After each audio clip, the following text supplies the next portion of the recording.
So hello guys, welcome to Slytherin. आज है हमारा नाइन्थ डे ऑफ ट्रेनिंग, ठीक है। और नाइन्थ डे ऑफ ट्रेनिंग में हम कुछ अलग से देखेंगे, जैसा कि हमने देख रखा था पहले, ठीक है।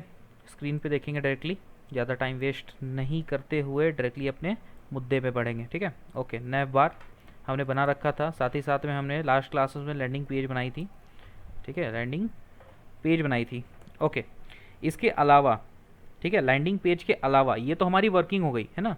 पहले हमने बेसिक्स देख रखे थे, इससे पहले भी हमने बेसिक्स देख रखे थे, किसके किसके, HTML एंड CSS के, ठीक है। जिन्होंने नहीं देखा, प्लीज़ डिस्क्रिप्शन में मैं लिंक दे दूंगा, ठीक है। डिस्क्रिप्शन में मैं लिंक दे दूंगा, वहाँ से जा करके देख सकते हो, या फिर प्लेलिस्ट में ये वीडियो पड़ा हुआ है, वहाँ से देख सकते हो आराम से। ओके, वर्किंग हमने थोड़ी सी करी कि लैंडिंग पेज बनाया, नैव बार बनाया, बट इसके अलावा भी बहुत सारी चीज़ें होती हैं ऐसे CSS में, ठीक है। जैसे कि आज जो हम देखने वाले हैं, आज जो हम टॉपिक्स कवर करेंगे वो होंगे सूडो क्लासेस होंगे, ठीक है। Which is very important. ये पॉइंट ऑफ व्यू जो है ना, आपके प्लेसमेंट पॉइंट ऑफ व्यू से भी बहुत ज़्यादा इंपॉर्टेंट है, ठीक है। कई बारी ऐसी होती हैं कि सूडो क्लासेस से आपको क्वेश्चंस उठा करके पूछ दिए जाते हैं। दूसरी बात ये है कि सूडो क्लासेस कई सारे इफेक्ट्स देने में बहुत फ़ायदेमंद है, ठीक है। इसके अलावा भी हम कुछ कुछ एक्स्ट्रा देखने वाले, जैसे सिलेक्शंस वगैरह कैसे करते हैं। CSS में ही सिलेक्शन सेलेक्टर बोलते हैं, सिलेक्शन सेलेक्टर हो गए। फिर आपके वर्ड्स वगैरह है ना, वर्ड्स वगैरह में पहला आपका लेटर जो हो बहुत ज़्यादा एक्सट्रीम बड़ा कैसे करें, बहुत सारी चीज़ें हैं, वो मैं बताऊंगा, ठीक है। बट अभी जो मैं दो बातें बोलने वाला हूँ वो एकदम ध्यान से सुनना है हमें, ठीक। सबसे पहला गिटहब के बारे में थोड़ा सा बोलूँगा। गिटहब, जैसे कि मैंने प्रीवियस वीडियो में बता रखा है, प्लेसमेंट पॉइंट ऑफ व्यू से बहुत ज़्यादा इंपॉर्टेंट है, ठीक है। बहुत ज़्यादा इंपॉर्टेंट है, टू बी वेरी ऑनेस्ट। और इस पे आप लोगों को एक काम करना है। अभी हमारी थ्रू आउट जितनी भी ट्रेनिंग चलेंगी, जो भी हम सीखते हैं इसमें से, ठीक है, कुछ भी आपका HTML का कोड करा हमने, CSS का कोड करा, कुछ एक नैप बार बनाया, लैंडिंग पेज बनाया, कुछ भी आप बनाते हो, ठीक है। तो आपको ये सिंपल सी काम ये करनी है कि आपको यहाँ पे गिटहब पे रेपोजिटरी बना करके अपने हर एक डे के जो भी आपने वर्किंग की होगी, जो भी प्रैक्टिस करी होंगी, उसको आपको अपलोड करनी है, सो दैट कि आपकी एक्टिविटी दिखती रहे। और अगर आपके प्लेसमेंट के लिए आप सपोज अगर ट्राई कर रहे हो तो उसके लिए थोड़ा सा बेनिफिशियल रहे आपके लिए, ठीक है। दूसरा बात दूसरा बात ये है कि मैंने आप लोगों को बोला था लास्ट क्लास में कि बॉक्स शेडो, जब हम लैंडिंग पेज बना रहे हैं, ऑफ कोर्स सबको को याद होगा, ठीक है। तो उस टाइम पे मैंने एक क्वेश्चन करा था कि एक बात बताओ कि बॉक्स शेडो में अगर दो शेडिंग्स देनी है मुझे, ठीक है, मतलब कि मुझे आउटसाइड के लिए भी चाहिए बॉक्स शेडो में और इनसाइड के लिए भी बॉक्स शेडो में चाहिए, दोनों अगर कर रहे थे तो ओवरलैप कर जा रहा था, ठीक है। तो अगर मुझे दोनों के लिए चाहिए तो कैसे उसे एम्बेड कर सकते हैं, तो सबसे पहले तो हम इसे देखेंगे आज की क्लास में, ओके। इसके अलावा हम कुछ कुछ चीज़ें सूडो क्लास के अलावा भी हम कुछ कुछ चीज़ें कवर करेंगे, जैसे कि हमारी एनिमेशंस हो गई, ठीक है। ज़्यादा टाइम नहीं लूँगा क्योंकि ये लाइव क्लासेस नहीं है, just because internet problem in my area, ठीक है। तो हम डायरेक्टली जंप करते हैं अपने सूडो क्लासेस एनिमेशन। बट इससे पहले हम देखेंगे कि बॉक्स शेडो कैसे होता है, ठीक है। Let me just set up some of the things. Like desktop में हमने रखा था ट्रेनिंग डे 8, चलो डे 8 तो हमारा पिछले बार था, कोई नहीं, इसी में एडिट करते हैं, ठीक है। अच्छा, आज डे 9 है क्या? शायद डे 9 होगा, ठीक है। ओके, लैंडिंग पेज क्योंकि हम बना चुके थे, ये देखो लैंडिंग पेज हम बना चुके थे।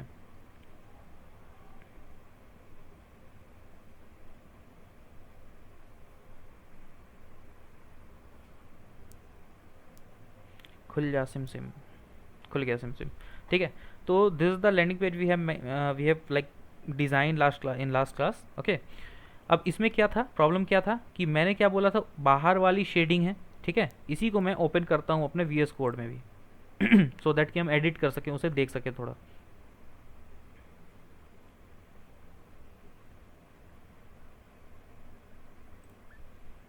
ओके, ये वी गो, ये हमारा कोड रहा, ठीक है। थोड़ा सा लोड होने में टाइम ले रहा है गाइस। Okay, this it. यहाँ पे हम ओपन कर लेंगे अपने HTML फाइल को। आई होप सबको पता होगा, अगर नहीं पता तो आप लोग एक वीडियो जाकर के देख सकते हो, फर्स्ट डे या फिर सेकंड डे में मैंने बता रखा है, सॉरी सेकंड डे में बता रखा है, सेकंड वीडियो आप चेक करोगे तो सारे बेसिक्स वगैरह बता रखे हैं मैंने, ठीक है। Okay, now this is the code and this is our output. अब इसमें हमें क्या करना है कि ये बाहर वाली जो गोल्डन शेडिंग है अंदर देनी है इसे, तो अंदर देनी है तो हमने तो सिंपल सीखा था, क्या सीखा था कि इंसर्ट अगर लगा दो तो ये अंदर आ जाता है, ठीक है। लेकिन अगर इंसर्ट ना लगाएं अब अगर नहीं लगाएंगे तो वो बाहर चला जाएगा। दोनों को साथ में इम्प्लीमेंट करना है। कैसे कर सकते हैं? सिंपल है, हमें कुछ नहीं करना। जैसे हमने बैकग्राउंड के लिए देखा था ना, बैकग्राउंड के लिए कहाँ देखा था? यहाँ देखा था। देखो बैकग्राउंड में एक लीनियर ग्रेडियंट हमने लगाया था, है ना, कॉमा से उसको सेपरेट करा था, सॉरी यहाँ तक पूरा एक लीनियर ग्रेडियंट गया, फिर कॉमा से उसको सेपरेट करा था, फिर और एक लीनियर ग्रेडियंट लगाया। तो उसमें क्या करा उसने कि 2 लेयर चढ़ा दी। ठीक है, इस तरीके से हम यहाँ पे कर सकते हैं। ये अलाउ हमें करता है बॉक्स शेडो कि हम 2 तरीके के लेयर चढ़ा सकते हैं यहाँ पे। ठीक है, सबसे पहला ये तो हमारे आउटर के लिए हो गया। ठीक है, अब इनर के लिए भी एक करते हैं। यहाँ पे हम कॉमा लगाएंगे और सेपरेट करेंगे। अब यहाँ पर लिखना है हमें इंसेट, क्योंकि हमें अंदर की ओर देनी है। 0 पिक्सल, 0 पिक्सल किसके लिए? राइट एंड बॉटम जाने के लिए। तो हमें ना तो राइट लेकर के जाना ना तो बॉटम। 58 पिक्सल हम ले लेंगे एज यूजुअल कि जितनी इसकी है उतनी इसमें भी रहेंगी, लेकिन यहाँ पे हम कलर थोड़ा डिफरेंट लेते हैं ताकि हमें थोड़ा सा पहले तो समझ में आए कि दिखे इंप्लीमेंट हो रहा है या नहीं हो रहा है। ठीक है, इतना करा, रिफ्रेश। देखो अब क्या हो रहा है, ये गोल्डन कलर जो है ये बाहर में तो आ रहा है, लेकिन ये रेडिश जो है ना, हमने जो रेड डाला है वो अंदर में भी रिफ्लेक्ट कर रहा है। ठीक है, तो इसे हम गोल्ड कर देंगे। गोल्ड करके देखते हैं सही दिख रहा है या नहीं दिख रहा। ठीक है, उतना भी सही नहीं दिख रहा। अगर मैं कुछ वाइट वगैरह या फिर ब्लैक करूँ तो ज़्यादा बेटर लगे, मुझे वाइट से ज़्यादा बेटर लग रहा है। ठीक है, अच्छा वाइट को हम ये भी कर सकते हैं, ट्रांसपेरेंसी भी इसका चेंज कर सकते हैं। देखो ट्रांसपेरेंसी यहाँ से चेंज हो जाता है। ठीक है, यहाँ से आ गया। ठीक है, तो एक हद तक आप अपने अकॉर्डिंग इफेक्ट दे सकते हो उस चीज़ को। अच्छा ये सिर्फ इसके लिए नहीं कि आपने एक फ़ोटो को राउंड शेप में करा सॉरी गाइस, राउंड शेप में करा और उसके बाद में उसी को सिर्फ इफेक्ट देना है। आप लोग इससे ना ग्लासी इफेक्ट भी बना सकते हो। ठीक है, ग्लासी इफेक्ट भी बन सकती है। अगर सोचो यही चीज़ रेक्टेंगल में हो, आपने हल्का हल्का बॉर्डर रेडियस काट दिया हो, है ना और इनसाइड में मतलब कि इनसेट में आपने थोड़ा थोड़े इस टाइप से अगर फॉर्मेट दिए कि अगर आपने बॉक्स शेडो जो है इनसेट में दिया तो वो थोड़ा सा ग्लासी लुक भी बन सकता है, लगता है कि ग्लास सेट है। ठीक है, तो ये सब सारी चीज़ें कर सकते हो आप। एक इसके अलावा अब हम देखेंगे सिंपल कि सूडो क्लासेस क्या होती हैं। सूडो क्लासेस का बहुत ज़्यादा मतलब ना, देखो कॉम्प्लिकेटेड ज़्यादा नहीं करना है। सूडो क्लास नाम सुनते ही लग रहा है कि इतना भारी भरकम वर्ड है। ठीक है, लेकिन ये बहुत ज़्यादा भी कॉम्प्लिकेटेड नहीं है। सूडो क्लास का मतलब सिंपल ये होता है कि हमें 4 प्रॉपर्टी दी जाती हैं। ठीक है, जिसमें से कि एक प्रॉपर्टी का तो ऐसे भी यूज़ नहीं होता बहुत ज़्यादा। मैं 3 प्रॉपर्टी के बारे में खासा बताऊँगा। ठीक, जिसमें कि ये पहला है लिंक, दूसरा है विजिटेड और तीसरा है हूवर। ठीक, अब इसमें से देखते हैं कि क्या इसका मतलब है। सबसे पहले तो हूवर देखते हैं क्योंकि उसी में बहुत लोगों को इंटरेस्ट होती है। जैसे मैंने एक H1 टैग यहाँ पर बनाया, यहाँ पर लिखा, या फिर मैं एक काम करता हूँ यही H1 टैग में काम कराता हूँ। ये जो वेलकम टू स्लिथरी लिखा हुआ है ना, इसी H1 टैग में मैं काम कराऊंगा। ठीक है, कैसे काम कराऊंगा? मैं इसको पकड़ूंगा H1 को, सेलेक्ट बॉक्स 1 के अंदर में H1 है, इसको मैं पकड़ूंगा। यहाँ पर मैं गया और यहाँ पर दोबारा से, या फिर ऊपर में भी हमने यूज़ करा ही होगा हालांकि। देखो सेलेक्ट बॉक्स 1 और H1। ठीक है, तो यहाँ पर हम एडिट करेंगे, थोड़ा सा एक गैप दे रहा हूँ सो दैट कि अलग से एडिटिंग करिए वो पता चल जाए। ओके, अब इसमें मुझे हूवर इफेक्ट देना है। ठीक है, हूवर इफेक्ट देना है तो क्या मैं यहाँ पर ऐसा थोड़ी लिखूंगा कि हूवर ये, क्योंकि this is not property, this is class name. ठीक है, ये प्रॉपर्टी नहीं है। अगर हमने फ़ॉन्ट साइज लिखा तो this is the name of the property, property का नेम है। 60 पिक्सल उस प्रॉपर्टी का वैल्यू है। कौन सा प्रॉपर्टी का? Font size is the name of the property and this is the value of the property. ठीक है, और ये पूरा मिल करके एक प्रॉपर्टी बनता है, लेकिन this is not the property actually. हमें क्या करना है कि उस चीज़ पे इफेक्ट देना है, उस एलिमेंट पे। एलिमेंट का मतलब क्या होता है कि ये पूरा एक एलिमेंट हो गया। ठीक है, ये पूरा एक एलिमेंट हो गया, मतलब कि बॉक्स जहाँ से स्टार्ट हुआ और जहाँ पे एंड हुआ, या फिर H1 जहाँ से स्टार्ट हुआ जहाँ पर एंड हुआ, उसके अंदर जितने भी चीज़ें आई, भले वो H1 है, भले ही वो ये पूरा डिव है। ठीक है, वो एक एलिमेंट के तौर पे कहते हैं। तो अगर हमें एलिमेंट पे कुछ इफेक्ट देने हैं तो क्लास को हमें पूरे पूरे एलिमेंट में लगाने पड़ेंगे। डेमोन्स्ट्रेशन में दिखा देता हूँ एक बारी, चलो डायरेक्टली डेमोन्स्ट्रेशन देखते हैं। मैं सबसे पहले तो सेलेक्टर यूज़ करा मैंने, H1 तक जाऊँगा। अब H1 पे मुझे क्या करना है कि हूवर लगाना है, तो मैं ऐसा लिखूँगा, देखो कॉलन लगाने के बाद में हूवर लगाना है। अब ये क्या करेगा, इसमें मैं कलर दे दूंगा रेड सपोज। तो ये क्या करेगा, जब भी मैं माउस उसके ऊपर लेकर के जाऊँगा ना, किसके ऊपर, ये H1 के ऊपर में, तो उस H1 का जो है कलर रेड हो जाएगा। एक बार देखते हैं इम्प्लीमेंट करके हो रहा है नहीं। देखो माउस लेकर के गया तो रेड हो गया, माउस हटा रहा हूँ तो ठीक हो जा रहा है। ठीक है, ठीक है, इसी तरीके से विजिटेड और लिंक भी होती है। जैसे कि विजिटेड में क्या होती है कि आपको आपके पास में सपोज कोई लिंक है, ठीक है, यहीं पर मैं एक लिंक क्रिएट कर देता हूँ, कहाँ पे, ये हो गया, ये हो गया, इसी के नीचे मैं ना एक क्लिक करके कुछ लिख दूंगा। देखो ये पी पैराग्राफ है ना, पी पैराग्राफ के नीचे में मैं ए टैग बना देता हूँ। चलो, और ए टैग में मैं लिख देता हूँ https google.com लिख दिया। और यहाँ पर लिख दूंगा क्लिक मी, एकदम डेमोन्स्ट्रेशन दे रहा हूँ मैं, ठीक है, ज़्यादा कुछ नहीं है इसमें। क्लिक मी लिख दिया।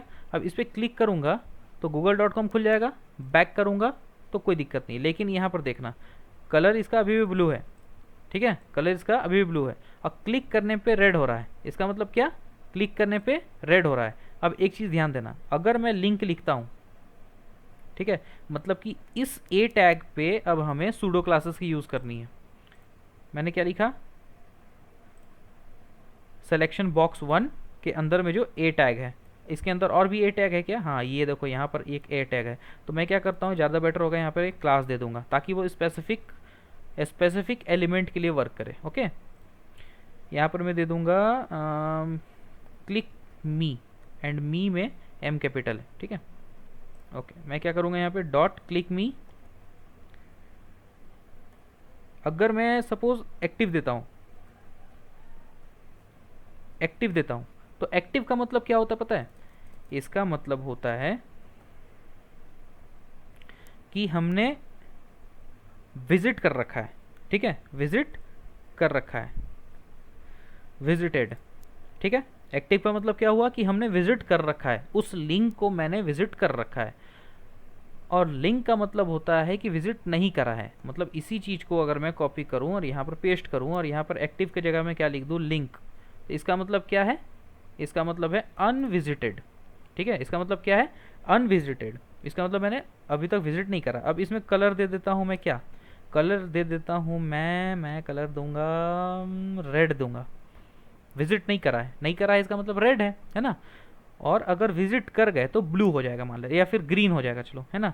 तो कलर मैंने क्या कर दिया, ग्रीन कर दिया कि मैंने विजिट कर लिया है, ओके है ना। देखते हैं ज़रा, बाय डिफ़ॉल्ट कलर क्या था, वाइट था, हूवर में इफेक्ट रेड हो रहा था, लेकिन मैं रिफ्रेश करूँगा, ठीक है। अच्छा, इसके बात नहीं कर रहा हूँ, इसका बात कर रहा हूँ। अभी देखो कलर कौन सा है, ब्लू है, बाय डिफ़ॉल्ट कलर ब्लू है, ठीक है। लेकिन जैसे मैं इसको क्लिक करता हूँ, क्लिक कर दिया, ठीक है, अब बैक जाऊँगा, ये देखो कलर क्या हो रहा है, रेड हो रहा है, ठीक है, सॉरी ग्रीन हो रहा है आपका। ग्रीन का मतलब क्या है कि मैं विजिट कर चुका हूँ वहाँ पे, ठीक, विजिट कर चुका हूँ। ये देखो यहाँ पर ग्रीन दिखा रहा है, ठीक है ना। तो इस तरीके से कुछ कुछ यहाँ पे वर्किंग चलेंगी। अब इसके अलावा और भी कई सारी चीज़ें हैं। इसके लिए मैं ना एक नया सा आपका फाइल ओपन कर लेता हूँ, डे 9 को ओपन करके हम देखेंगे।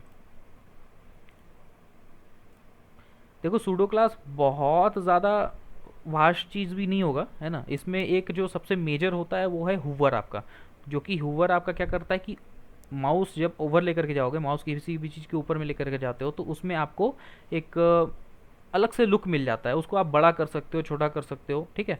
ये सब सारी चीज़ें होती हैं। आप अगर उसमें मार्जिन वगैरह देना चाहो ना तो भी हो जाता है बहुत बारी, ठीक है, बहुत बारी क्या होता ही है। चलो, इसमें हम एक index.html बनाएंगे, ठीक है। और एक नॉर्मल पहले तो फॉर्मेट हम तैयार कर लेंगे इसका, ठीक है। This is the normal format, यहाँ पर लिख देता हूँ मैं स्लिथरीन एड्यूटेक, ठीक है। ओके, यहाँ पे हम कुछ कुछ ऐसे चीज़ों के बारे में देखेंगे जो कि हमने पहले डिस्कस करी तो हैं, लेकिन उसमें थोड़ा गहराई में नहीं गए, जो कि आपके कई बार ऐसा होता है कि फ्रंट एंड के इंटरव्यूज़ में जाओगे तो ये सब बेसिक क्वेश्चन जो है पूछते हैं। और एक चीज़ ध्यान रखना कि सामने वाले इंटरव्यूअर जब पूछते हैं ना क्वेश्चन, तो पहले बेसिक लेवल से ही स्टार्ट करेंगे। हो सकता है आपको पूछ देंगे HTML का फॉर्म मतलब फुल फॉर्म क्या है।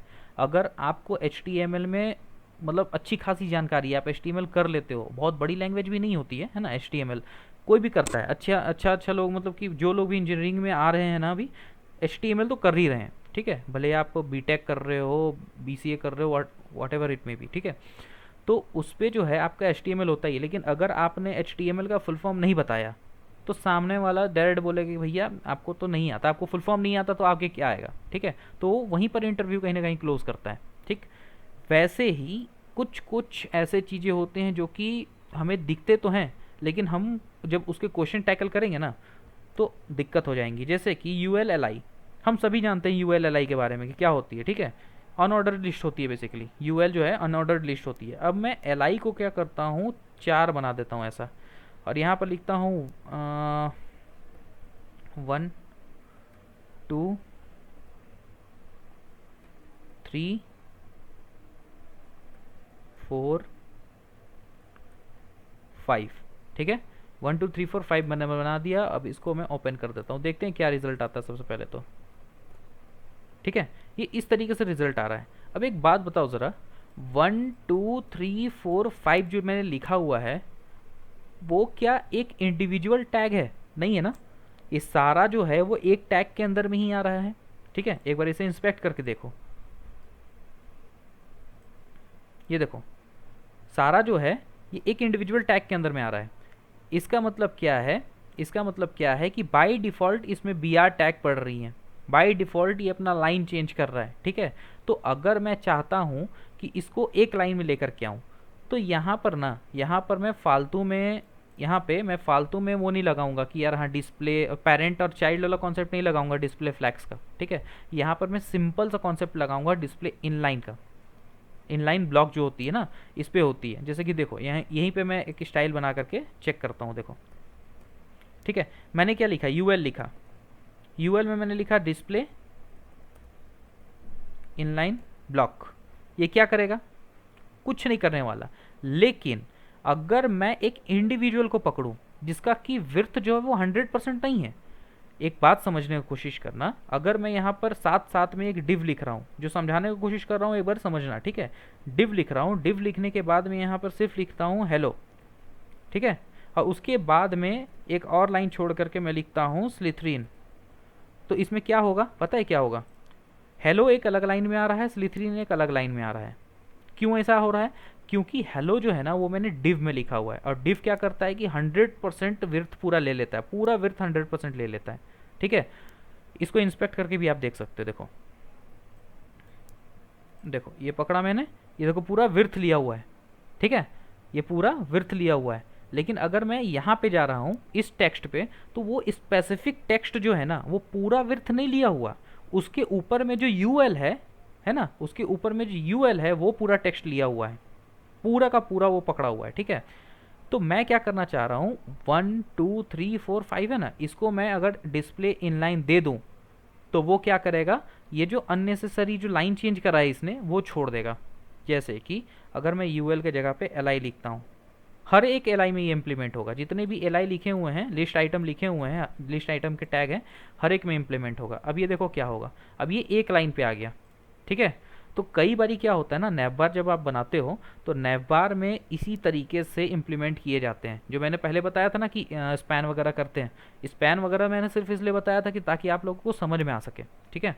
एक्चुअल में जो इम्प्लीमेंट करते हैं वो इसी तरीके के करते हैं। यू एल एल आई को दे करके आप कभी भी किसी भी वेबसाइट के टेम्पलेट वगैरह भी निकालते हो इन केस, है ना, तो आप लोगों को देखने के लिए मिलेगा कि एल आई को ही यूज़ किया जाता है वहाँ पे, ठीक है। ट्रेडिशनल मेथड है बट हाँ कारगर है, और आपके जो है एसईओ वगैरह में भी काम आती है कई बार ये, ओके, ठीक है। इतना तो हमें समझ में आया। अब क्या इस पे हम सी एस एस लगा सकते हैं? बिल्कुल लगा सकते हैं। अगर मैं चाहूँ एल आई में मार्जिन देना, ठीक है, मार्जिन में 20 पिक्सल का देना चाहूँ तो क्या होगा, हर एक एल आई में 20 पिक्सल का मार्जिन आ जाएगा, देख रहे हो, इस टाइप से आ जाती है। तो मेन्यू के जगह पे हम इसे यूज़ कर सकते हैं आराम से, ओके, ठीक है। इतना तो कॉन्सेप्ट मुझे लगता है कि क्लियर हो गया, ओके। नाउ अच्छा, एक कन्फ्यूजन आप लोगों में आ रहा होगा कि क्या हो अगर मैं डिफ को भी इनलाइन ब्लॉक दे दूं। चलो एक बार देखते हैं करके, ठीक है, क्या इसमें रिजल्ट आता है, क्या उसका जो लाइन चेंज हो रहा है वो हटेगा क्या। इनलाइन ब्लॉक मैंने लिखा, हट गया, ठीक है। इसका मतलब क्या होता है कि इनलाइन ब्लॉक अगर मैंने लिख दिया तो अननेसेसरी जो होता है ना, जो लाइन चेंज किया हुआ रहता है वो हट जाता है एटलीस्ट, ठीक है। चलो ये बढ़िया बात है। अब इसके अलावा जो मैंने सूडो क्लासेस बताई आप लोगों को, उसके अलावा भी कई सारी क्लासेस होती हैं, ठीक है। जैसे सिलेक्शन क्लासेस, सिलेक्शन क्लासेस में क्या होती है मैं थोड़ा सा बताता हूँ। चलो, एक पैराग्राफ टैग लिखा मैंने सपोज, ठीक है, इसके अंदर में लॉरेम का मैंने टेक्स्ट डाल दिया। अब इस पैराग्राफ को मैं कुछ कुछ कोडिंग करूँगा, थोड़ा सा बड़ा कर देता हूँ स्क्रीन, ठीक है। इसके अंदर कुछ कुछ करूँगा, जैसे कि पी पकड़ा मैंने, पी से सिलेक्टर, पी सिलेक्टर से मैंने पी पैराग्राफ को पूरा पकड़ लिया। अब इसके बाद में मैं क्या करूँगा, मैं डबल कॉलम दूंगा, ठीक है, कॉलम में डबल दूंगा और इसके अंदर लिखूंगा सिलेक्शन। ठीक, सिलेक्शन लिखने के बाद में मैं क्या करूँगा, इसको कलर दे दूंगा रेड। ठीक है, अभी देखो मैं रिफ्रेश नहीं कर रहा हूँ, मैं अच्छा चलो रिफ्रेश तो करना ही पड़ेगा। देखना एक चीज़, अगर मैं इसको सेलेक्ट करता हूँ ऐसा तो क्या हो रहा है, रेड हो रहा है। अगर मैं इसको नहीं देता ना ऐसा, अगर मैं इस चीज़ को इम्प्लीमेंट नहीं करता तो पता ही कैसा होता, ये सिंपल वैसा ही होता है जैसे आप लोगों को नॉर्मल होता है। देख रहे हो बैकग्राउंड ब्लू है और टेक्स्ट जो है वो वाइट हो जा रहा है। ठीक है, ये जो आप सेलेक्ट कर रहे हो माउस से जो टेक्स्ट को सेलेक्ट कर रहे हो तो उसमें ऐसा हो रहा है। लेकिन अगर मैं पी लिखने के बाद सिलेक्शन वाला सिलेक्शन क्लास का यूज़ करूँ, सिलेक्शन का यूज़ करूँ तो क्या होगा, कलर अगर मैंने रेड लिखा तो सिर्फ और सिर्फ रेड कलर देगा इसको जो मैंने सेलेक्ट कर रहा हूँ। अगर मैं इसका बैकग्राउंड कलर कुछ दे देता हूँ, जैसे कि बैकग्राउंड ब्लैक दे देता हूँ, ठीक है, तो ये क्या करेगा, बैकग्राउंड को ब्लैक कर देगा और इस टाइप से रेड सेलेक्ट करेगा। तो ये काइंड ऑफ फैसिनेटिंग लगता है। ठीक है, कभी भी आप जैसे कि वेबसाइट बनाते हो ना तो इस टाइप से चीज़ों को अगर देते हो तो कोई भी अगर आपका सेलेक्ट भी करता है तो थोड़ा सा लगेगा, अलग लगेगा उसे। ठीक है, तो ये सब सारी चीज़ें कर सकते हो। इसके अलावा और क्या क्या हो सकती है, जैसे कि मार्क्ड हो सकता है। मार्क्ड का मतलब क्या होता है, जैसे देखो यहाँ पे हमने यूएल का यूज़ करा, यूएल का यूज़ करा, देर आफ्टर एलआई का यूज़ करा, जो हम अच्छा बैक चाहते हैं, मैं रिवर्स करता हूँ थोड़ा सा। ठीक है, बार बार नहीं लिखने वाला क्योंकि ओके, यूएल एलआई का मैंने यूज़ करा। ठीक है, अब सोच के देखो कि यूएल और एलआई में जो आती है आउटपुट, हम इसका कलर तो चेंज कर सकते हैं, इसका भी कलर चेंज कर सकते हैं, इसका भी कलर चेंज कर सकते हैं, लेकिन ये जो डॉट्स हैं इसको कैसे कमांड किया जाए, इनको भी कमांड किया जा सकता है। किससे, मार्कर से। ठीक है, मार्कर का मतलब अगर मैं लिखूँ यहाँ पे यूएल और यहाँ डबल दे करके लिखूँ मार्कर, अब मार्कर लिखने के बाद में मैं लिख देता हूँ कलर रेड, क्या होगा, ओ सॉरी यूएल ने लिख दिया मैंने, एलआई होगा शायद। ठीक है, एलआई लिखा और एलआई में मैंने मार्कर का कलर क्या दे दिया, रेड, तो यहाँ पर रेड आ गया। इसी तरीके से इसको और भी बहुत सारा चीज़ किया जा सकता है। जैसे कि रेड मैंने लिखा तो इसका फॉन्ट साइज़ भी हम बड़ा कर सकते हैं। फॉन्ट साइज़ अगर मैंने सपोज 30 पिक्सल दे दिया तो ये सर्कल बड़ा हो जाएगा, देखो। ठीक है, सर्कल के साथ साथ आपका टेक्स्ट भी बड़ा हो गया, लेकिन सिर्फ मार्कर का बात कर रहा हूँ मैं। ठीक है, इस टाइप से चीज़ें हम कर सकते हैं, not a problem about that. अगर मैं इसको 120 दे दूँ तो देखो टेक्स्ट अभी भी छोटा है और आपका जो ये पॉइंट है ये बहुत सारा बड़ा हो गया। ठीक है, तो इस टाइप से चीज़ें कर सकते हो कि अगर उस मार्कर को कमांड करना है, उसको कलरिंग वगैरह देनी है, कुछ इस टाइप से चीज़ें करनी है तो मार्कर से आप दे सकते हो। ठीक है, एक। अब इसके अलावा फर्स्ट लेटर वगैरह भी होती हैं, जैसे कि अगर आपका एक मान लो सेंटेंस आपने लिखा। ठीक है, मैं एक सेंटेंस लिखता हूँ यहाँ पर पैराग्राफ टैग में, लॉरेम से ही लिखता हूँ, लॉरेम से लिख दिया। अब लॉरेम से लिखने के बाद में इसको अगर मैं सिंपल देखूँ तो ये तो सिंपल नॉर्मल टेक्स्ट आता है। ठीक है, लेकिन अगर इसको मैं चाहता हूँ कि इसका फर्स्ट लेटर जो है उसका कलर कुछ डिफरेंट रहे तो मैं पता है क्या कर सकता हूँ, पहले तो सेलेक्टर दूंगा, उसके बाद डबल कॉलन दे करके मैं लिखूंगा फर्स्ट लेटर। देखो यहाँ पर ऑप्शन भी आ गया था। ठीक है, फर्स्ट लेटर का मैं कलर क्या चाहता हूँ, मैं कलर रेड चाहता हूँ। ठीक है, सिर्फ फर्स्ट लेटर का। तो ये क्या करेगा, ये जो एल है ना, एल, इसको सिर्फ रेड कलर का देगा। देखो अब उसमें मैं बहुत सारा कमांड कर सकता हूँ, जैसे कि उसके फॉन्ट साइज़ को भी चेंज कर सकता हूँ मैं, फॉन्ट साइज़ को अगर मैं 20 पिक्सल कर दूं उसका, ठीक है, तो सिर्फ वो इकलौता रहेगा जिसका कि फॉन्ट साइज़ बड़ा रहेगा। अगर मैं 120 कर दूं तो एल बड़ा हो गया। ठीक है, उसके बाद जितने भी ये सारे छोटे हैं। ठीक, तो इस टाइप से वो वर्क करेगा अगर मुझे सिर्फ और सिर्फ फर्स्ट वाले लेटर में अगर कुछ इम्प्लीमेंट करना है तो।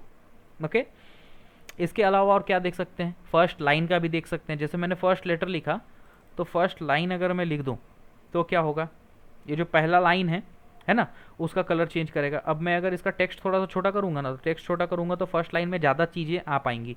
तो जहाँ पे अभी सिर्फ लॉरेम और लिप्सम को कर रहा है वहाँ पे और भी ज़्यादा करेगा। जैसे कि देखो 120 मैंने रखा, देख रहे हो ये पहला लाइन जो है, अब कितना भी वो टेक्स्ट आए अगर मैं इसको छोटा करता हूँ ना, देखो छोटा करता हूँ और एकदम एक ही लाइन में ले जाता हूँ तो पूरा का पूरा लाइन जो है वो रेड में हो जाएगा। इसको मैं बड़ा करता हूँ, सेकेंड लाइन जहाँ आया और उसका कलर चेंज हो जाएगा।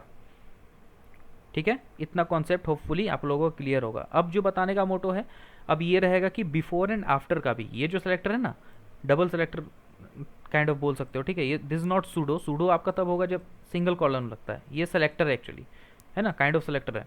तो ये बेसिकली ना ये देखो दिया हुआ भी है सेलेक्टर स्पेसिफिसिटी, ठीक है। तो इसमें और भी कुछ कुछ किया जा सकता है, जैसे कि आप बिफोर एंड आफ्टर भी लगा सकते हो। बिफोर एंड आफ्टर वाला कॉन्सेप्ट बहुत ज़्यादा अच्छा होता है आप लोगों के डिज़ाइनिंग में भी, और कुछ ज़्यादा एक्स्ट्रा इम्प्लीमेंट करना है तो उस पर भी। जैसे कि अगर मैं पी टैग में सपोज लिख दूँ स्लिथरिन एड्यूटेक, ठीक है, मैंने क्या लिखा, स्लिथरिन एड्यूटेक। अब मैं चाहता हूँ कि यार जितने भी पी हैं, हो सकता है आप लोगों के पास में ऐसा कंडीशन आ सकता है कि कुछ ऐसा लाइन ऑफ कोड आपके मान लो 2000 3000 के अराउंड है, आप चाहते हो कि जितने भी ये पर्टिकुलर टैग हैं या फिर जितने भी ये पर्टिकुलर क्लास हैं उस पे क्या होना चाहिए कि जो भी टेक्स्ट लिखा है आपने उसके पहले में कुछ और टेक्स्ट आना चाहिए, सब में इंप्लीमेंट करना सपोज। तो आप क्या कर सकते हो पता है, आप कुछ नहीं, सिर्फ वो सिलेक्टर को पकड़ो, सिलेक्टर पकड़ने के बाद डबल कॉलन लगाओ, डबल कॉलन लगाने के बाद में आप यहाँ पर सिर्फ सिंपल लिख दो बिफोर, देखो बिफोर। अब बिफोर करने के बाद में यहाँ पर लिखना होता content, content is equal to, अब ये डबल कॉट में जाएगा, यहाँ पे इसका वैल्यू जो है वो डबल कॉट में जाता है, ठीक है। इसमें लिख दो वेलकम टू। चलो इसको पहले नहीं लिखे हैं, उस टाइम पे देखते हैं कि जब मैंने नहीं लिख रखा तो क्या होगा। सिर्फ लिखा हुआ है स्लिथरिन एड्यूटेक, लेकिन अगर मैं इसको लिखना चालू करूं कि कंटेंट में मैं क्या डाल रहा हूं, मैं लिखना चाह रहा हूं वेलकम टू, तो ये क्या होगा, वेलकम टू जो है ना स्लिथरिन एड्यूटेक के पहले लगा देगा। देखो ज़रा, देख रहे हो, वेलकम टू स्लिथरिन एड्यूटेक। अब एक चीज़ ध्यान रखना, ये चीज़ जो है ना सेलेक्ट नहीं होगी, देख रहे हो, मैं कितना भी लेकर के जा रहा हूँ वो सेलेक्ट नहीं हो रही, क्यों, क्योंकि उसको CSS के थ्रू लगाया गया है।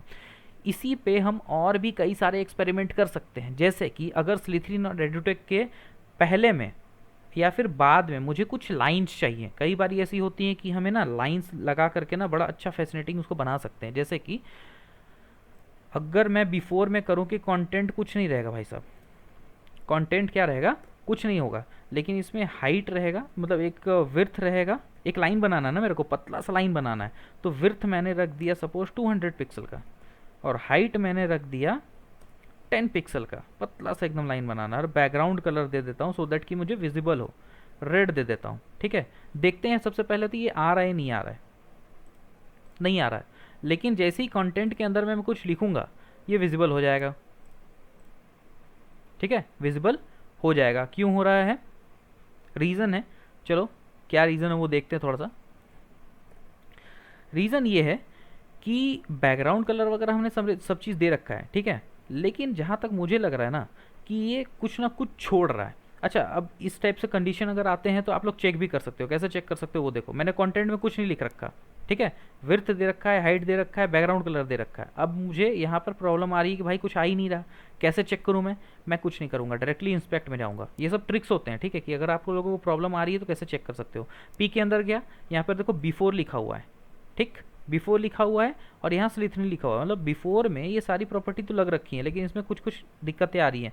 देखो जब मैं इसके ऊपर में हुवर कर रहा हूँ, ये बोल रहा है कि विड्थ और हाइट आपका इंप्लीमेंट नहीं हो रहा है। क्यों नहीं हो रहा है, इसके ऊपर में जा रहा हूँ तो क्या बोल रहा है, display inline property prevent width, ठीक है। क्या बोल रहा है इसमें, बाय डिफॉल्ट किसकी प्रॉपर्टी ली गई हुई है, डिस्प्ले इनलाइन की। मुझे क्या करना है, डिस्प्ले इनलाइन ब्लॉक लिखना है मुझे, एक बार लिख करके देखता हूँ, डिस्प्ले इनलाइन ब्लॉक। तो इससे क्या होगा, इससे हमारा वो जो इनलाइन का प्रॉपर्टी था जिसके वजह से विड्थ और हाइट हमारा शो नहीं हो रहा था, जो कि हमने यहाँ पर एरर देखा, एरर मैं खुद से लेकर के नहीं आया, ठीक है। अगर मैं डायरेक्टली बता देता तो दिक्कत कर जाती कि सर आपको तो पता होगा, आपने बता दिया। तो अगर उसको डिटेक्ट करना है तो कैसे कर सकते हो, यहाँ से डिटेक्ट कर सकते हो आप, ठीक है। इसके अलावा इसके बाद में हम और क्या क्या कर सकते हैं, देखो ओके, इसके और बाद में क्या क्या किया जा सकता है, ठीक है। इस पे जैसे बिफोर में हमने लगाया ना, वैसे ही आफ्टर में भी लगा सकते हो। जैसे कि अगर 200 पिक्सल ना दे करके, विड्थ जो है बहुत ज़्यादा बड़ा दिख रहा है मेरे को, 100 पिक्सल दे दिया मैंने, ऐसा, ठीक है। ऐसा देने के बाद में इसको आफ्टर में भी लगाना है मेरे को, तो क्या करूँ, इसी को कॉपी पेस्ट करूँगा, कॉमा देने के बाद में इसी को पेस्ट कर दूंगा और बिफोर की जगह आफ्टर लिख दूंगा। तो जो प्रॉपर्टी यहाँ पर लग रखी है वो बिफोर के लिए भी लगेंगी और आफ्टर के लिए भी लगेंगी, ठीक है।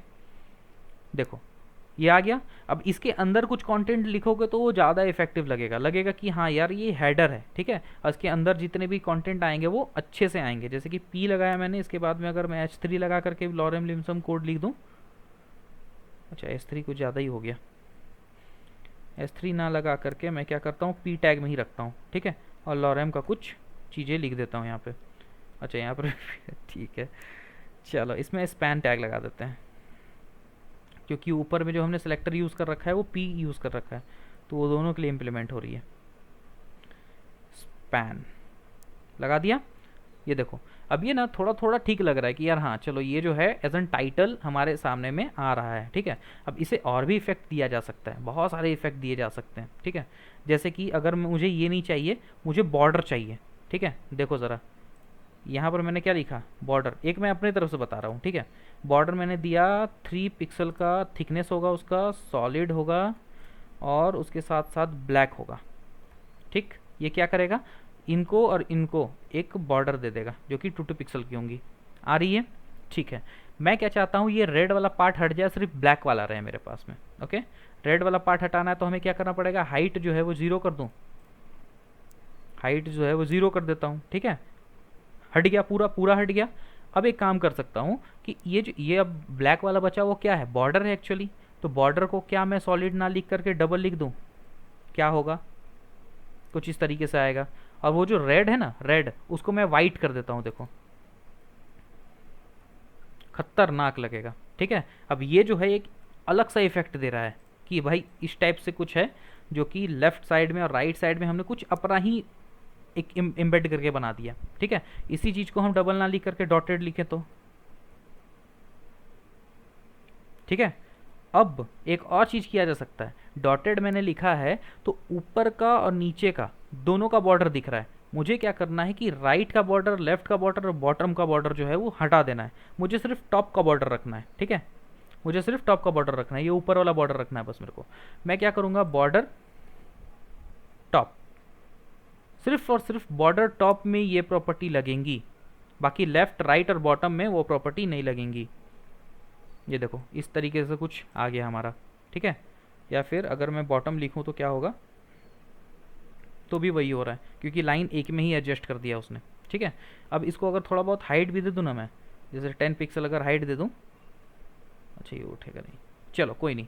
तो इतना हमने देखा, ठीक है। हाइट वगैरह कैसे दे करके बॉर्डर वगैरह से कैसे हम चेंजेस कर सकते हैं। हालांकि पहले वाला जो था वो ज़्यादा बेटर लग रहा था, ठीक है। डॉटेड नहीं, डॉटेड नहीं, ये डबल वाला जो था ना वो ज़्यादा बेटर लग रहा था, ठीक है। ये वाला कुछ, ओके। होपफुली इतना क्लियर होगा। अब इसके बाद हम एनिमेशन का देखने वाले हैं, ठीक है। एनिमेशन नाउ ये थोड़ा सा अलग ही कॉन्सेप्ट चला जाता है गाइस, ठीक है। ये एकदम से अलग कॉन्सेप्ट चला जाता है। एनिमेशन में क्या होता है ना, चीज़ों को आप अपने अकॉर्डिंग एनिमेट कर सकते हो, एक जगह से दूसरी जगह ले जाना। जैसे कि हमने देखा था एक बार हमने मार्क्यू यूज़ करा था, अगर आप लोगों को याद होगा तो, ठीक है। मार्क्यू यूज़ करा था तो उसमें ऑटोमेटिकली बाय डिफ़ॉल्ट एनिमेशन लग रखे थे। तो वो सब चीज़ें कैसे हुई वो हम देखेंगे। हालांकि हमारे 2 टॉपिक छूट रहे हैं, ठीक है।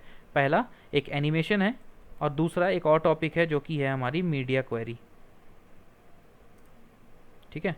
मीडिया क्वेरी, तो मीडिया क्वेरी जो होती है बेसिकली हमारे मोबाइल फ्रेंडली होते हैं ना, मोबाइल फ्रेंडली बनाने के लिए होती है, जो कि हम नेक्स्ट वीडियो में देखने वाले हैं। आज के लिए सिर्फ और सिर्फ मैं एनिमेशन के बारे में बताने वाला हूँ, ठीक है। अब देखो एनिमेशन का ना सिंपल सिंपल फॉर्मेट होता है, उसमें बहुत सारी चीज़ें होती हैं। जैसे कि अब आपको ना मैं एकदम वो दिखाता हूँ, ठीक है, एकदम मुंह के सामने दिखाता हूँ W3 स्कूल से। ये देखो CSS में एनिमेशंस वगैरह है, ठीक है। अब एनिमेशन में कई सारी चीज़ें होती हैं। देखो ये एक एलिमेंट है तो कैसे इसे इधर से उधर, उधर से इधर लेकर के जा रहे हैं। इसमें कई सारी चीज़ें होती है, जैसे एनिमेशन का नेम होता है। जो भी एनिमेशन आप देना चाहते हो उसको सबसे पहले एक नेम देना होता है हमें, ठीक है। उसके बाद उसका ड्यूरेशन, क्या क्या चीज़ें होती है वो मैं सिर्फ समझा रहा हूँ। एनिमेशन का ड्यूरेशन होता है कि कितने टाइम तक चलेंगी, 5 सेकंड चलेंगी, 5 मिनट चलेंगी, 15 सेकंड चलेंगी। उसके बाद में डिले होता है। डिले का मतलब क्या होता है कि जो एनिमेशन चलने वाली है तो उससे पहले वो कितना सेकंड रुकेगा उसके बाद चलेगा, ठीक है। सपोज अगर आप चाहते हो कि जैसे पेज लोड हुआ उसके बाद में 5 सेकंड रुके उसके बाद एनिमेशन स्टार्ट हो, तो वो आप डिले से कर सकते हो। इटरेशन काउंट मतलब कितने टाइम्स तक चलेंगी, ठीक है। इटरेशन काउंट का मतलब क्या होता है कि कितने टाइम्स तक चलेंगी। डायरेक्शन क्या होता है, किस डायरेक्शन में चलने वाली है, अप टू डाउन जाएंगी या फिर डाउन टू अप, जो भी आप प्रॉपर्टी दोगे ना कि रेड से ब्लू होना है, ब्लू से ग्रीन होना है, तो डायरेक्शन का मतलब ये होता है कि रेड से ब्लू, ब्लू से ग्रीन होगा, या फिर ग्रीन से ब्लू, ब्लू से रेड होगा, वो होती है। ओके, टाइम फंक्शन वगैरह हो गई, फिल्म मोड हो गया, और एक एनिमेशन होता है। देखो ये जो सिंगल एनिमेशन है ना, ये सारा इसका ना बोल सकते हो कि मिश्रण है, एक टाइप का मिक्सचर है, ठीक है, जिसमें कि एनिमेशन में जो हम अलग अलग अलग अलग चीज़ें देते हैं वो हम सीधे सीधे एनिमेशन में एक जगह पे दे सकते हैं। जस्ट लाइक कि हम बाकी प्रॉपर्टी यूज़ कर सकते हैं, जैसे कि बॉर्डर, बॉर्डर का भी जो हम थिकनेस जो है ना वो अलग से दे सकते हैं, पता है। देखो यहाँ पे अगर मैं बॉर्डर थिकनेस ऐसा लिखूँ, ठीक है, बॉर्डर का यहाँ पे मिल जाएगा हमें, वेट अ सेकेंड, चलो मैं सर्च ही कर लेता हूँ, ठीक है, यहाँ मिल नहीं रहा है। Border thickness, C S S, अगर सी एस एस की बॉर्डर के थिकनेस की प्रॉपर्टी यूज़ करूँ तो देखो बॉर्डर विड्थ होता है एक, ठीक है, तो बॉर्डर विड्थ अगर हम लिखते हैं, ठीक है, तो इस पर हमें सिर्फ एक वैल्यू देनी पड़ती है। लेकिन मैंने क्या करा कि बॉर्डर विड्थ लगाऊंगा, फिर बॉर्डर टाइप लगाऊंगा, बॉर्डर का कलर लगाऊंगा, उससे बढ़िया है कि यहाँ पे एक हमें अलाउ करते हैं ये, ठीक है, सी एस एस ये अलाउ करती है कि बॉर्डर लिखने के बाद में इसकी तीनों प्रॉपर्टी एक साथ में दे दो, आपकी इंप्लीमेंट हो जाएगी। वैसे ही एनिमेशन में भी होती है। तो अगर आप यहाँ जाना चाहो और एक बार देखना चाहो तो देख सकते हो, हालांकि एक एक को कि कैसे कैसे आपके बैकग्राउंड कलर लग रहे हैं, ये हो रहे हैं, वो हो रहे हैं। लेकिन मैं ना डायरेक्टली दिखाऊंगा आप लोगों को कि एनिमेशन की कैसे एक साथ में प्रॉपर्टी लगाई जाती है। ये देखो एनिमेशन हुआ, एनिमेशन का नेम हुआ, ठीक है, उसका डिले पॉइंट हुआ कि कितने सेकेंड डिले होगा। लीनियर, इसका मतलब क्या कि कौन से वे में जाएगा, 2 सेकेंड मतलब कि कितने टाइम तक होगा। इनफाइनाइट और अल्टरनेट, इनफाइनाइट का मतलब हुआ कि कितने टाइम्स चलेगा वो, इटरेशन काउंट हमने देखा था ना, कितने टाइम चलेगा, और अल्टरनेट चलेगा, ठीक है। तो मैं इसे क्या करता हूँ, सीधे सीधे से कॉपी करता हूँ। इंप्लीमेंट कैसे करना है एक पर्टिकुलर एलिमेंट के ऊपर में वो बताऊंगा मैं। मुझे क्या करना है, ये जो पहला वाला पी टैग है ना, इसके ऊपर में मुझे एनिमेशन डालनी है। सबसे पहले मैं क्या करूँगा, सबसे पहले तो पी को सेलेक्ट करूँगा, यहाँ सेलेक्टर, ठीक है, सबसे पहले मैं क्या करूँगा, पी को एज एन सेलेक्टर यूज़ करूँगा। इसको सबसे पहले कुछ कलर दे देते हैं, चलो रेड दे देते हैं, नहीं तो बेचारा ऐसे ही अच्छा नहीं दिखेगा, ठीक है। इसको रेड दे दिया मैंने, ठीक, रेड दे दिया, ओके बढ़िया। इसको एक काम करता हूँ मैं, टेक्स्ट अलाइन सेंटर करके देखता हूँ होगा क्या। सेंटर में आ गया, ठीक है, इसको मैंने क्या करा, सेंटर में लेकर के आ गया, ओके। अब इसके ऊपर में मुझे एनिमेशन देने हैं, किसके ऊपर में, इस पी टैग को मुझे एनिमेशन देना है, ठीक है। तो यहाँ पर मैं सिंपली क्या करूँगा, एक नेम दे दूँगा। मैंने ये तो डिसाइड कर दिया कि भाई मुझे एनिमेशन प्रॉपर्टी चाहिए, एनिमेशन का नाम क्या रहेगा, एग्जाम्पल रहेगा, है ना, 5 सेकेंड डिले करेगा, लीनियर रहेगा, 2 सेकेंड के लिए रहेगा, इनफाइनाइट रहेगा, अल्टरनेट रहेगा, ये सब सारी प्रॉपर्टी दे दी। लेकिन मैंने बताया ही नहीं कि एनिमेशन होगा क्या, कि भाई कलर चेंज करेगा या तो एक जगह से दूसरी जगह मूव करेगा, ठीक है। तो वो एनिमेशन बताना पड़ता है, उसके लिए यूज़ करते हैं हम @ की फ्रेम्स, एस लगेगा, ध्यान रखना, बहुत लोग क्या करते हैं की फ्रेम लगा देते हैं, और उसके बाद में वो नेम जो कि हमने एनिमेशन के लिए नेम असाइन करा है, असाइन कौन सा नेम है, एग्जाम्पल, ठीक है। तो इसे हम यहाँ पर असाइन करेंगे, और इसके बाद में क्या करना होगा, हमें इसमें बताना होगा कि रेड होगा पहले, उसके बाद ब्लू होगा, उसके बाद ग्रीन होगा। तो वो क्या बताने के लिए कैसे करते हैं हम, 0% लगाओ, है ना। अब इसके अंदर हम CSS लिख सकते हैं, ठीक, फॉर्मेट बता रहा हूँ मैं सिर्फ। 50% लगाओ, इसके अंदर हम CSS लिख सकते हैं। 100% लगाओ, इसके अंदर हम CSS लिख सकते हैं। अब इसका ये मतलब है CSS लिख सकते हैं, इसका मतलब क्या, देखो P के अंदर में मैंने कैसे CSS लिखा है, वैसे CSS यहाँ पर भी लिख सकते हैं, ठीक है, अलग से। तो 0% का मतलब क्या है कि जब इनिशियल फेज पे होगा एनिमेशन। 50% का मतलब क्या है कि जो भी हमने टाइम दे रखा है, 2 सेकेंड का टाइम दे रखा है, तो जैसे ही 0 सेकेंड से लेकर के स्टार्ट होगा और 1 सेकेंड तक जाएगा, ठीक है, 0 से लेकर के 1 सेकेंड, मतलब कि 2% का 2 सेकेंड का 50%। जैसे ही 1 सेकेंड जाएगा तो 1 सेकेंड होते होते में कौन सा कलर पकड़ेगा, ठीक है। 1 सेकेंड से फिर 2 सेकेंड जाएगा, मतलब 50% से 100% जाएगा, उस टाइम पे कौन सा कलर होगा वो ये थर्ड वाला डिसाइड करेगा। तो इसके अंदर मैं CSS क्या लिखूंगा, कलर लिखूंगा कि बाय डिफ़ॉल्ट कलर हमारा रहेगा रेड, जो कि हमने पहले से ऑलरेडी दे रखा है, ठीक है। सेकेंड वाले में मैं लिखूंगा कलर ब्लू, ठीक है, और थर्ड वाले में लिखूंगा कलर ग्रीन, लिख दिया। इसके अंदर एक से ज़्यादा प्रॉपर्टी दे सकते हैं, टू बी वेरी ऑनेस्ट, ठीक है, ओके। अब इसे क्या करते हैं, हम रन करके देखते हैं एग्जाम्पल काम कर रहा है कि नहीं अपना। ठीक है, ओके, कुछ गड़बड़ है। ओके, यहाँ पर मैंने सेमीकोलन छोड़ दिया है। अब देखो ज़रा, रिफ्रेश करा, अच्छा 5 सेकंड उसका ड्यूरेशन था, माफ़ करना, ये 5 सेकंड जो है ना इसका ड्यूरेशन है, 2 सेकंड जो है वो डिले है ना, ये थोड़ा सा गड़बड़ है यहाँ पे। 2 सेकंड, चलो डिले को मैं हटा देता हूँ। अगर हटा दोगे तो डिले नहीं होगा, डायरेक्टली होगा।